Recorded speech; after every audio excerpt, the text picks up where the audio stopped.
Wah, kebetulan nih udah mulai hujan. Nah, gue mau share beberapa tips seputar nanam-nanam di musim hujan.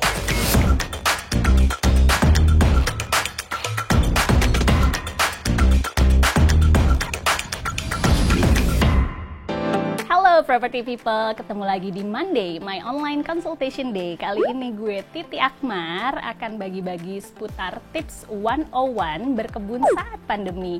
Nah, saat WFH kali ini teman-teman pasti punya beberapa hobi kan? Kayak berkebun, sepedahan, masak-masak, dan lain-lain. Nah, seperti yang gue udah bilang tadi pertama, kita akan ngobrolin seputar berkebun. Nah, ada banyak nih pertanyaan yang muncul di rumah123.com. Seperti apa aja pertanyaannya dan gimana jawabannya? Yuk kita tilik satu-satu. Pertanyaan pertama dari Andi Sadam. Hai Mbak, vitamin apa aja sih yang perlu diberikan ke tanaman agar tumbuh subur? Kalau untuk aku, vitamin yang paling penting ketika bercocok tanam adalah vitamin B1. Vitamin B1 itu merangsang akar dan mencegah tanaman stres. Jadi kalau sedang repotting atau baru beli tanaman, terus kan perjalanan jauh tuh. Nah, perjalanan jauh bisa bikin tanaman stres. Jadi vitamin B1 itu terbaik. Pertanyaannya dia lagi adalah tanaman apa aja yang cocok indoor dan bisa tumbuh hanya dengan air. Ada sirih gading bisa, tapi pastikan kelihatan matahari juga ya. Pastikan juga tanamannya diganti airnya 2 hari, 3 hari sekali. Pertanyaan selanjutnya dari Darasu. Saya suka tanaman menjuntai, tapi karena newbie mau tahu apa aja ya yang baik untuk mempercantik rumah, saya taunya Lee Kuan Yew aja. Oke, thank you Darasu. Tanaman yang menjuntai seperti tadi aku share itu ada sirih gading. Nah, sirih gading tuh yang ini nih. Nih sirih gading. Sirih gading itu menjuntai dan juga cakep dan harganya pun juga terjangkau. Pertanyaan selanjutnya dari Mbak Elizabeth Cornelia. Halo Mbak, saya newbie nih dalam berkebun. Minta tips dong untuk pemula, sebaiknya apa aja sih yang perlu dipersiapkan dan kira-kira budget berapa untuk bikin taman mini di rumah. Nah, untuk pemula yang perlu disiapkan banget adalah komitmen. Apakah kita komit untuk punya tanaman atau enggak? Nah, komitmen ini mempengaruhi tipe atau jenis tanaman apa saja yang bisa kita miliki. Misalnya, kita cuma bisa komit nyiram seminggu 2 kali, atau bisa nyiramnya seminggu sekali. Itu bisa punya lidah mertua atau bisa punya kaktus. Tapi kalau kita bisa lebih komitmen, itu bisa saja kita punya monstera, kita punya philodendron, dan beberapa tanaman yang lebih medium. Kira-kira budget berapa sih untuk bikin taman mini di rumah? Nah, kalau yang ini nih tergantung banget, tergantung dari luas lahan, tergantung dari seperti apa tamannya ini mau terlihat. Kalau aku, tips dari aku sendiri adalah memakai rak dan beberapa standing planter.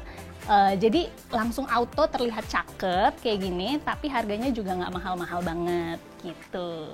Jadi nggak harus tuh semuanya terlihat bagus, semuanya terlihat keren. Kalau misalnya kita mau, itu bisa kita siasati di rak atau standing planter. Tanamannya juga nggak harus mahal, tapi kalau potnya bagus diganti dengan terakota itu bisa jadi lebih cantik. Pertanyaan selanjutnya dari Frista Nainta. Hai Mbak Titi, mau tips untuk tanaman indoor khususnya di apartemen, rotasi pencahayaan matahari langsung versus dalam cahaya dalam ruangan, baiknya gimana ya Mbak? Thank you. Untuk kamu yang tinggal di apartemen, ini harus rajin-rajin mengeluarkan tanaman ke balkon. Jadi kalau misalnya tanaman di dalam, dia tetap membutuhkan angin dan matahari gitu. Jadi kalau misalnya pagi-pagi, jam 7, jam 8, jangan males untuk ngeluarin tanaman ya. Terus juga ini ada pertanyaan dari Haryani Desi. Mau nanya dong Mbak, tips atau saran merawat tanaman di lahan sempit karena rumah nggak terlalu besar. Lalu kira-kira untuk tanaman hias yang cocok di ruang keluarga apa saja ya Mbak? Oke, tips atau saran merawat tanaman di lahan sempit. Jenis tanaman yang cocok di lahan sempit itu adalah tanaman-tanaman yang kira-kira dia tumbuhnya tuh agak lama deh. Seperti misalnya pilea Ada juga beberapa tanaman seperti alocasia, dia itu nggak bakalan gede-gede banget. Nah ini cocok nih buat tanaman-tanaman di lahan sempit. Nah kalau tanaman hias yang cocok di ruang keluarga apa aja ya Mbak? Wah banyak banget sih. Itu bisa monstera, itu langsung auto cakep tuh tanaman hias yang ada di ruangan tamu. Itu bisa monstera, bisa philodendron seperti ini, ataupun begonia.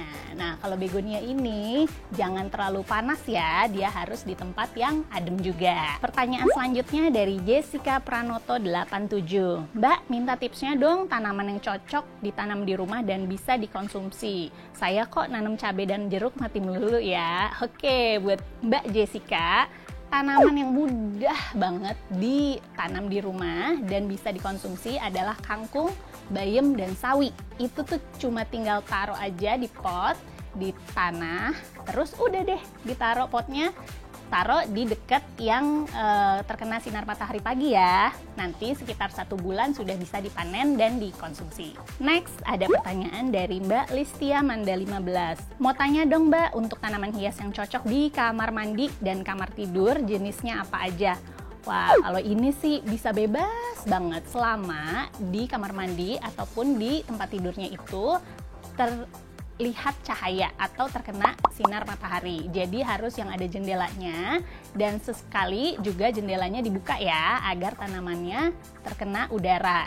Bisa saja tanamannya itu monstera, bisa alocasia, bisa juga calathea. Pertanyaan dari Dian Ayu CH. Halo Mbak Dian. Mbak Dian nih nanya, jenis tanaman apa sih yang harganya di bawah 100.000? Sekarang ini masih banyak kok tanaman-tanaman yang harganya di bawah 100.000. Seperti misalnya sirih gading, ada juga calathea, syngonium, caladium, ataupun juga begonia.